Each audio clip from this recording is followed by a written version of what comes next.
The Creature Inside by Jack Sharkey. Narrated by William Skye. The room was small, but it held a whole universe, and Norcris had no place in it. Chapter 1. "How much did they tell you about the fix we're in?" said Dr. Alan Burgess to his visitor. Lieutenant Jerry Norcris shook his head. "They said you'd fill me in. They said it was urgent." Burgess paused, lighted a cigarette, then belatedly offered one to Jerry, who declined. "Well," he said, interspersing his words with short, nervous puffs of smoke, "about a year ago, I stumbled on a way to reverse the process of an electroencephalograph to play pre-recorded thoughts and experiences to a man's mind. You zoologists, with your contact process for penetrating newly discovered fauna's minds, will be familiar with the process. Luckily for us." Jerry eyed him. "Go on." "My development involves an infinitely selective feedback. We give the subject a saturating dose of inflowing concepts. His mind is free to choose among them and to link them. Take bigness, affluence, and danger, for an instance.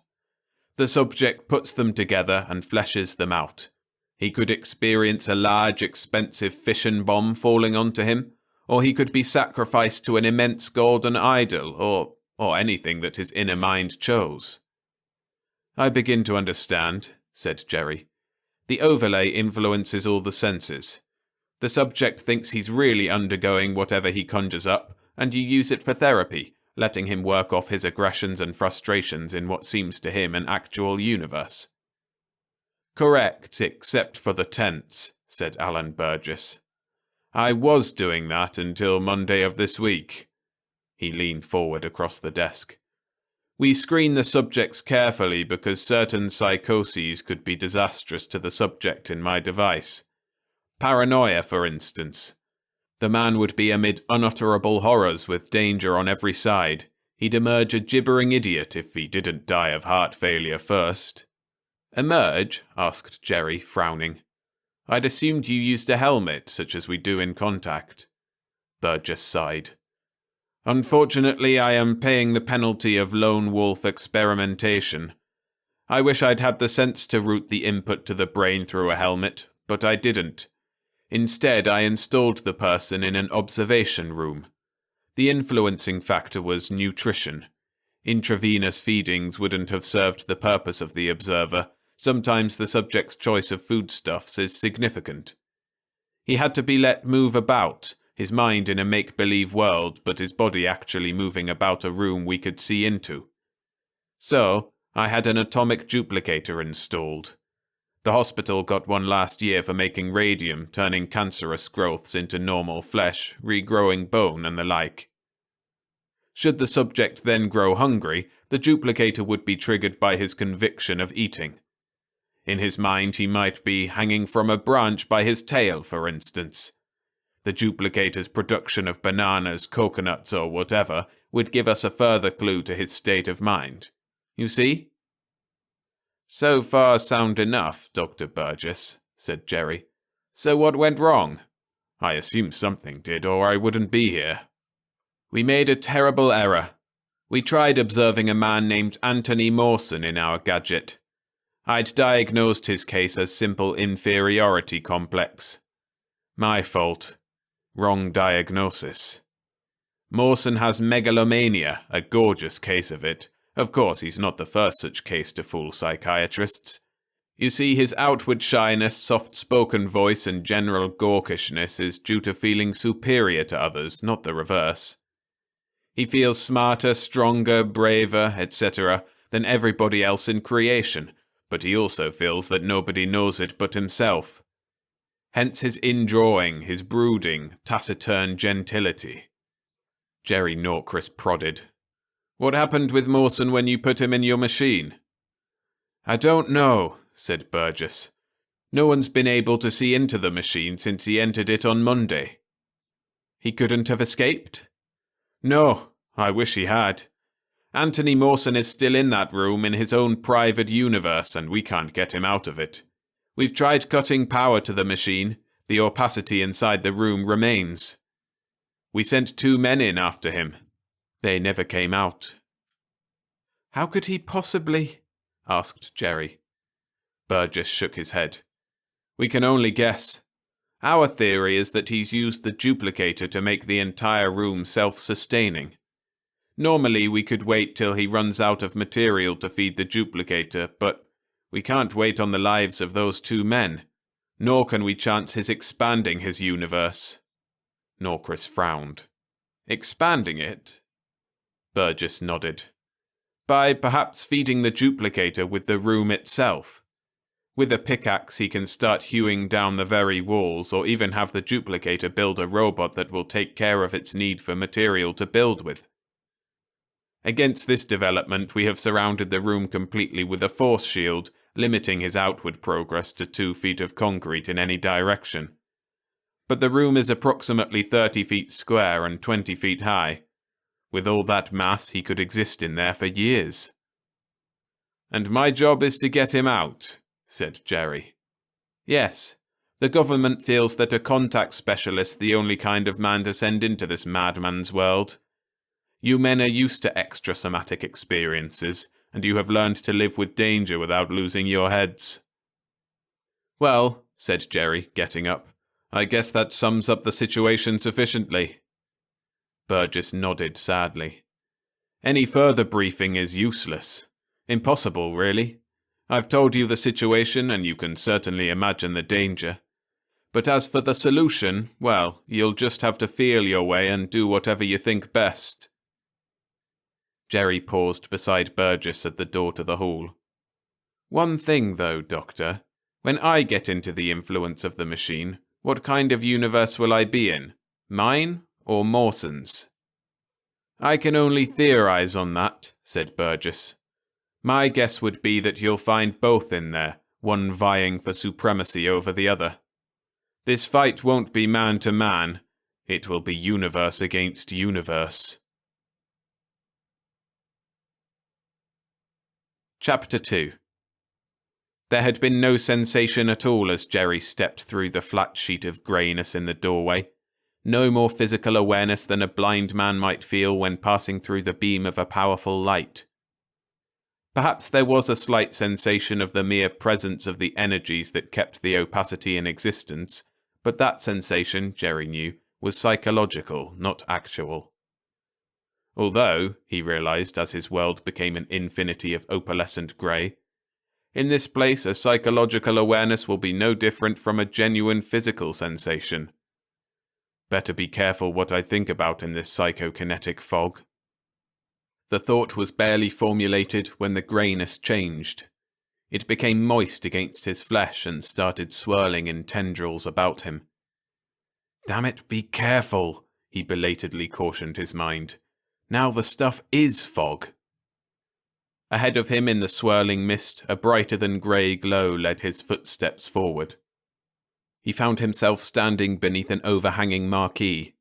Its black undersurface was runneled with condensed moisture amid the garish naked bulbs that haloed the wet cement sidewalk.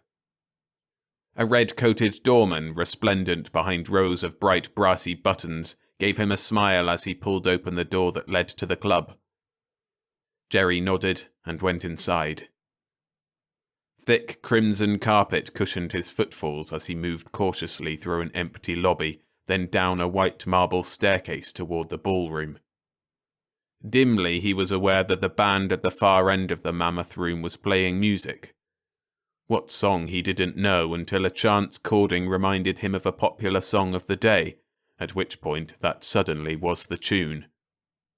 The tables ringing the dance floor were covered with bright linen and shining silver. The tables were empty of patrons, however, until Jerry casually thought, "I should think business would be better."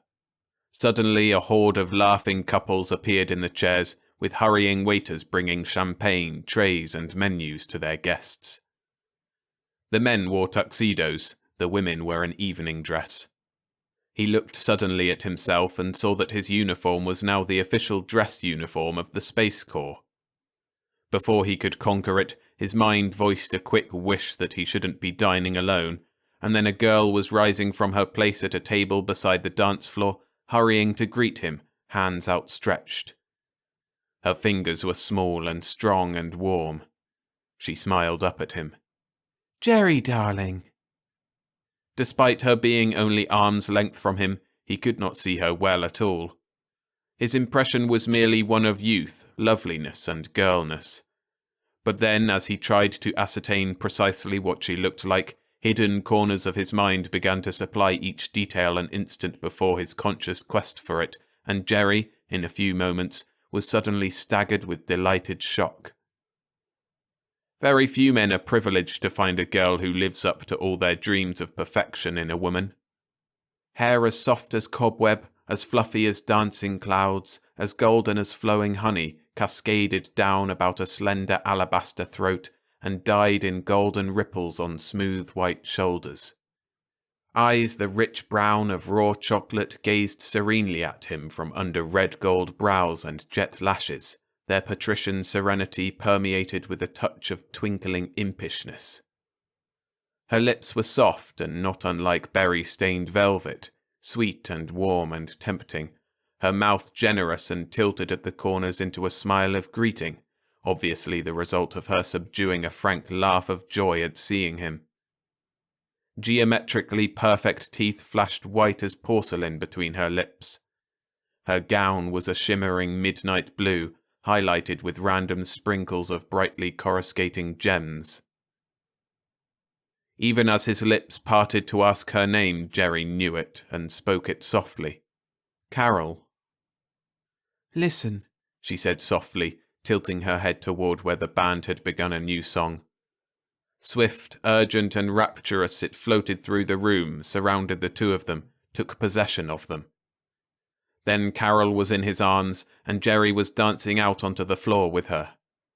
The other couples were a blur of forgotten figures that swayed. It was their song, their own private love song, the one that had been playing on the night when they both knew, suddenly, that there could be no one else for either of them but the other.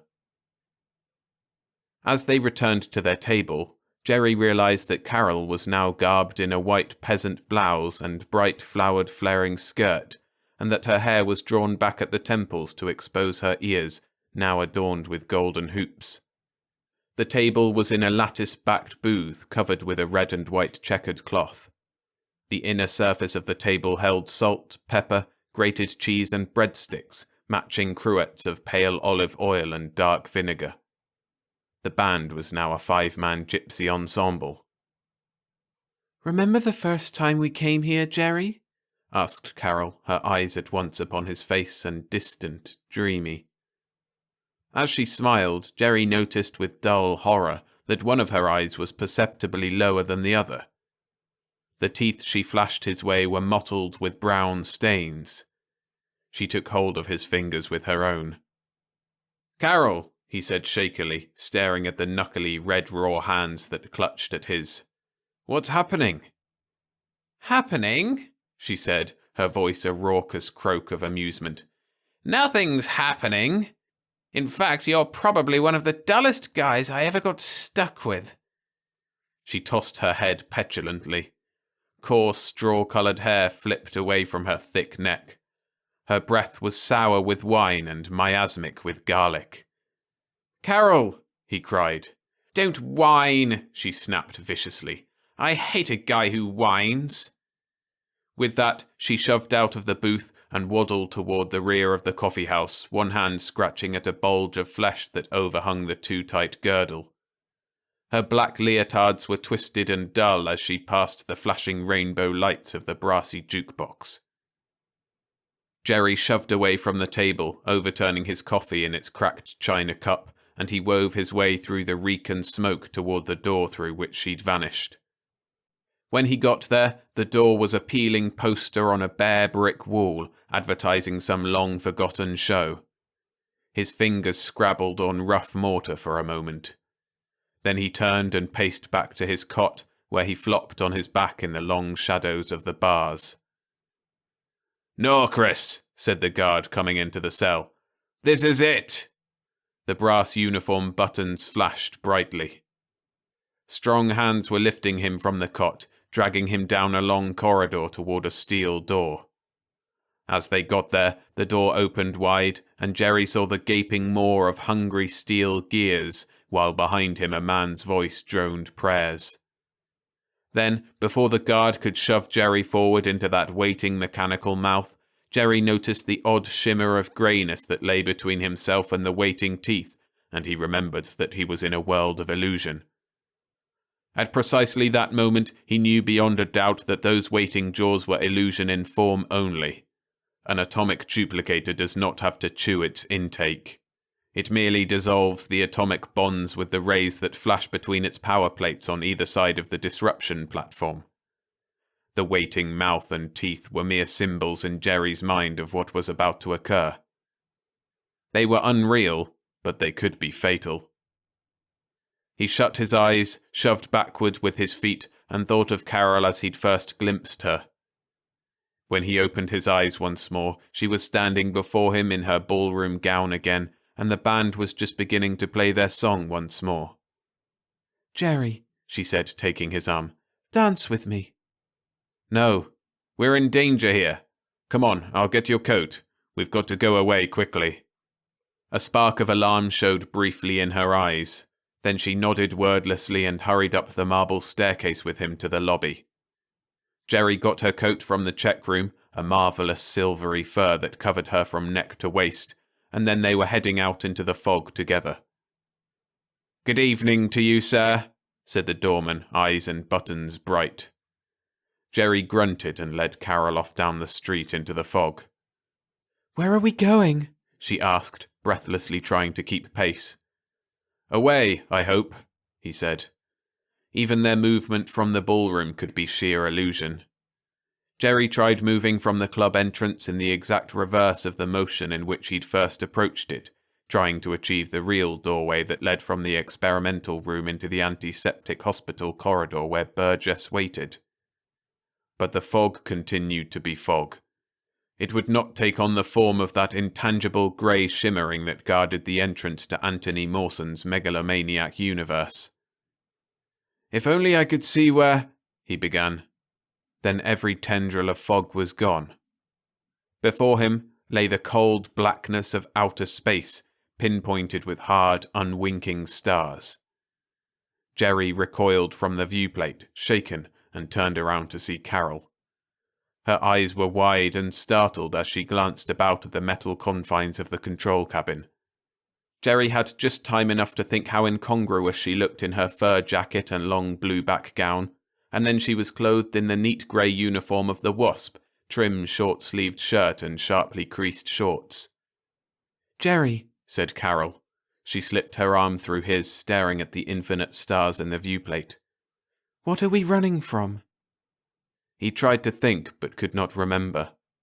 "There's some danger behind us. We have to get away from it, Carol. It means complete destruction if we're caught." Carol stared helplessly at the stars in the viewplate. "But where are we running to?" Jerry shook his head. "Impossible to tell. Not without the help of a good astrogator. Out in space, stars shift and magnitudes change. I'm not even qualified to guess." "Sire," said the astrogator, handing a clipboard to Jerry, "we can reach any of these 7 stars in a few hours. Just tell me where you'd prefer to go." Jerry turned to the man, resplendent in his neat Space Corps uniform, jacket bright with brass buttons. When he tried to focus upon the man's features, he could detect nothing. "We'd better choose the quickest trip," Jerry said after a moment's indecision. "No telling how much fuel we have left." The astrogator nodded. "I'm afraid that's out of my department, all right, sir. But if you'd care to check the tanks—" Without waiting for a reply, the man turned and began to pick his way carefully toward the rear of the spaceship, stepping from girder to girder. The floor, Jerry noticed idly as he followed, was exposed to open space between the curving ribs of steel that formed the framework of the ship. "Careful now," he said, helping Carol along from one to the other. "That's vacuum out there. We don't want to fall through." Ahead of Jerry, The implacable man with the brass buttons was nearly to the steel door masking the blast chamber where the components of fuel were mingled and ignited. Jerry, giddily aware of every hazardous step over the squares of star-speckled blackness, kept one hand on Carol's arm, the other on her chessboard. "Don't spill any of the men," she cautioned as the diminutive plastic figures danced and rattled on the board. "I don't intend to search the whole cosmos for a pawn." "Here you go, sir," said the politely insistent astrogator, opening the steel door. Before Jerry yawned an oval of intense white flame, the radiating heat crisping against his skin and hair. "The fission rate," Jerry mumbled, consulting his wristwatch. "I've got to time it or I won't be able to calculate the amount of fuel still in the bulkheads." "Count it by steps, sir," suggested the astrogator. "1," said Jerry, stepping out toward that blinding coruscation of heat. "2," he said, feeling carefully for the next girder. Then the toe of his boot slipped from the metal, and he realized, with a horrible lancing of adrenaline through his abdomen, that he was falling out the opening between the girders. The only salvation would be a shove with his still braced rear foot, but that would carry him directly into the inferno of burning fuel.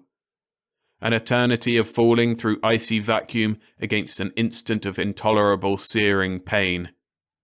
"The fire!" gasped Jerry, toppling in inexorable slow motion towards starry darkness, a cloud of twirling chess pieces orbiting about his head. "I've got to make it into the fire!" He tensed the muscles of the laggard leg for the spring that would carry him to destruction, and then he saw that the chess pieces were shimmering grey, and the oval frame of the doorway to the flaming fuel was shimmering grey, and even what had seemed hot white burning was cold grey waiting mist, and with a yell of remembrance, Jerry clamped shut his eyes and let himself plunge downward into nothingness. Chapter 3. "Are you all right, Norcris?" Jerry blinked slowly, then focused on the face of Dr. Alan Burgess. He found himself lying on a narrow, white-sheeted cart in the corridor outside the room where all the trouble had begun. "Mawson," he said groggily. "Is he?" Burgess nodded wearily. "Still in there, in full control of his one-man universe. What happened, Norcris? You came tumbling out that door like a wild man, clawing the air and yelling. Then you went into shock. You've been unconscious for 2 hours." I thought I was falling," Jerry admitted. "The last thing I remember is stepping through the open space between a spaceship's supporting girders." "What open space?" said Burgess, frowning curiously. Jerry shook his head. "There isn't any such thing. But something happens to logic in that room. It's like having a dream, Doctor. Things that would startle you in everyday life seem correct, even familiar. But there's a kind of pattern to events. At first, I'm in my universe and mostly in control. Then little fragments of my pseudo-reality start slipping, changing into other things. The changes seem perfectly normal to me. Then, all at once, the guy with the brass buttons turns up, and I've managed in the nick of time twice to realize that I was about to be sent or led between the disrupting plates of your atomic duplicator." "The man with the brass buttons," Burgess said slowly. "Do you think it's Mawson?" "Either him or a robot he's made to keep his machine fed." When Burgess scowled, Jerry shrugged and appended, "It is his machine for all practical purposes. He's the boss of that hungry electronic monster, Doctor, however the hospital feels about it."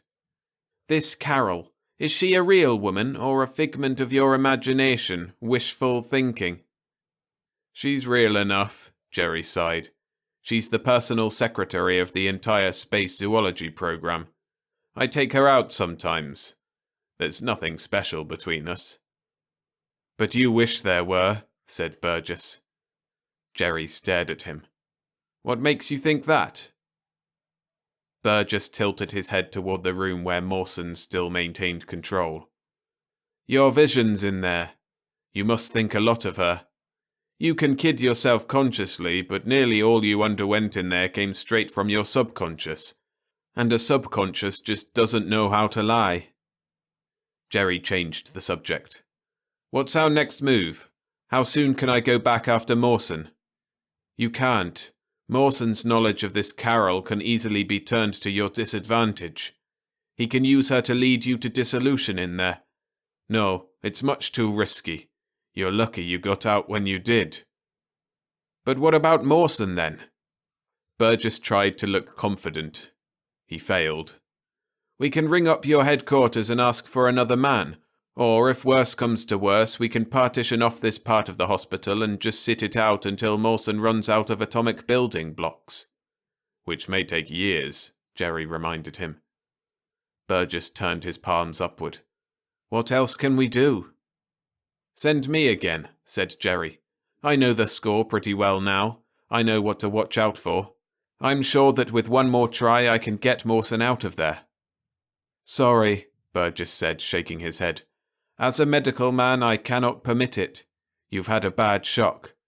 We'll try someone else if your outfit will send someone, and see what happens. If he fails, or if they won't supply us with any more men, then, well, you can try again in a few weeks if you're still game. But not now. Doctor, in a few weeks, Mawson will be so well in control of that universe that he may find a way to block the entrance. Have you thought of that? His universe is not a real one, Burgess began, but that duplicator is real enough. It can make anything he decides he needs, and at any time he may get the bright idea of simply mounting his machine right at the entrance so anyone stepping into that grey field will be powdered into atoms instantly. That's true enough, admitted Burgess, but my diagnosis still stands. For now, you are off this assignment. When I feel you're ready, assuming nothing else has succeeded meantime, I'll contact you at the base. How do you know I won't be off on some other planet by then? Asked Jerry bitterly. I don't, said Burgess. I hope you are not, but there isn't anything further I can do about it. I'm sorry. And what do I do in the meantime? Burgess grinned. Call up this Carol and go out on the town. Jerry shook his head at the last part. No thanks. I prefer Carol to know nothing about it. Burgess shrugged and gave it up. All right, Norcris. Rest here till you feel stronger, then you're free to go. Then he was striding off down the corridor. After a bit, Jerry sat up cautiously, let the slight giddiness subside, then swung his legs off the side of the cart and got down. Behind him, the door to Mawson's universe stood open on its wall of greyness. Jerry stared thoughtfully at it, then saw that the two interns who were guarding the opposite ends of this section of the hospital corridor were hesitantly half-starting toward him.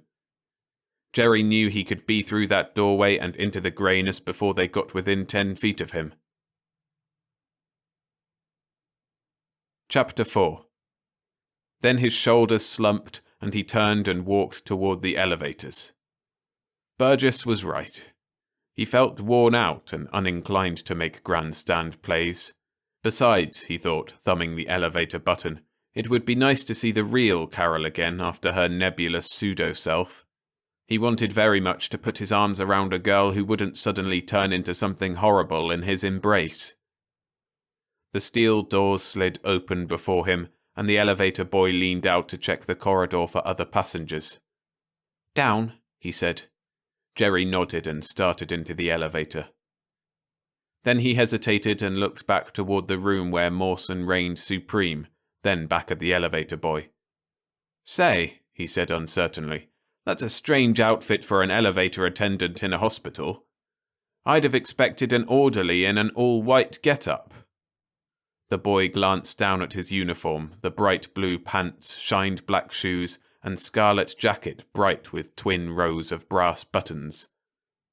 I suppose it is, he said, but I don't usually run this elevator. I'm from the hotel next door. I'm just doing this while the regular guy takes his coffee break. Jerry hesitated, then stepped toward the waiting elevator with its pale grey walls, and stopped again.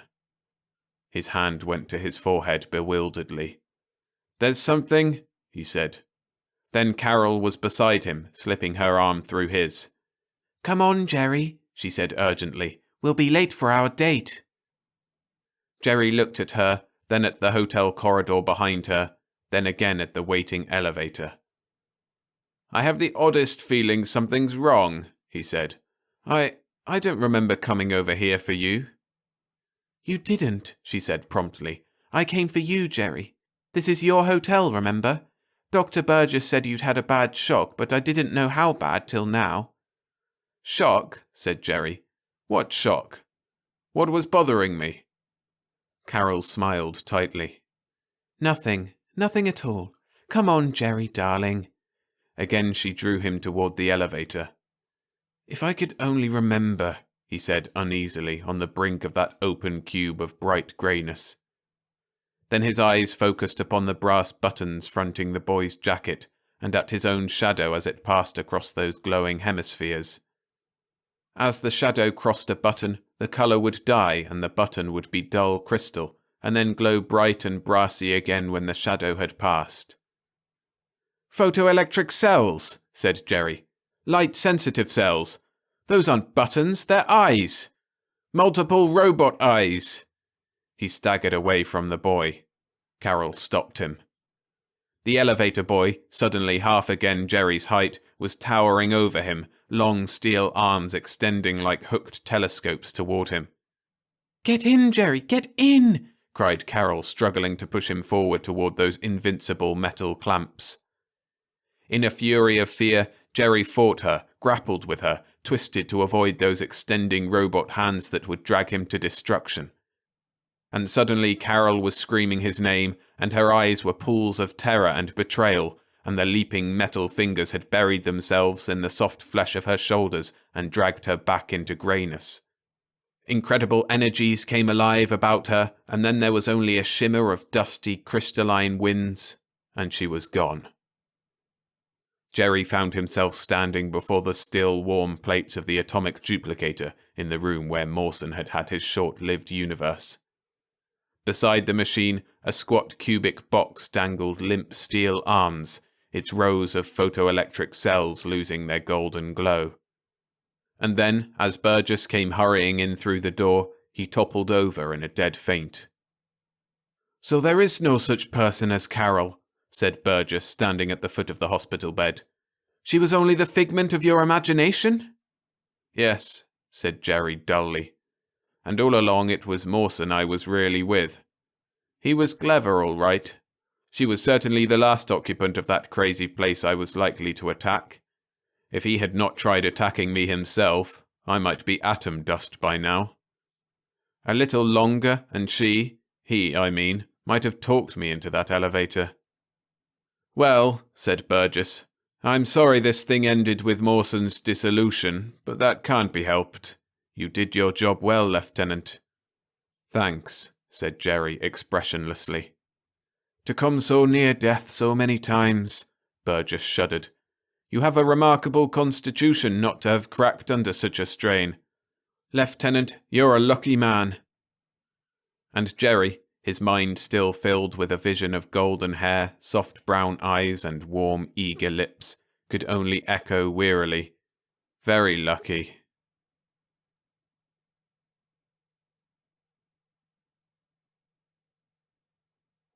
Thanks for listening.